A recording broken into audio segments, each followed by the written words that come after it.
क्या तब हमसे गलती हो गई कि हमने भारत का नाम बदलकर इंडिया रख दिया? बहुत बड़ी गलती। क्योंकि आपको ये बात समझनी होगी, जब भी कोई किसी देश पर कब्जा करता है, कोई भी आक्रमणकारी हो, जब वो किसी देश पर कब्जा जमाते हैं, सबसे पहली चीज वो क्या करते हैं, वो आपका नाम बदल देते हैं।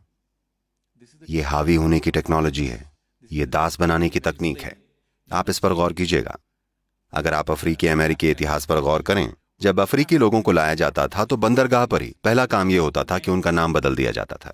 उनके जो भी अफ्रीकी नाम हुआ करते थे वो बदलकर कुछ फालतू नाम रख दिए जाते थे। हमारे साथ भी यही किया गया है। इंडिया, इसका क्या अर्थ है? इसका कोई अर्थ नहीं है।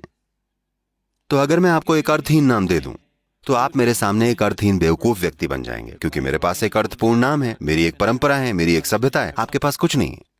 तो इस तरह से हम इंडिया बन गए हैं। सबसे पहली बात यह है कि देश की धारणा हर किसी के मन में रच बस जानी चाहिए, क्योंकि राष्ट्र बस एक विचार होता है। जब यह विचार आपके मन में प्रज्वलित होकर दिल में बस जाता है और आपका यह भाव सर चढ़कर बोलता है, तब जाकर सच में आपका एक देश बनता है। नहीं तो देश बस एक कागज पर होता है।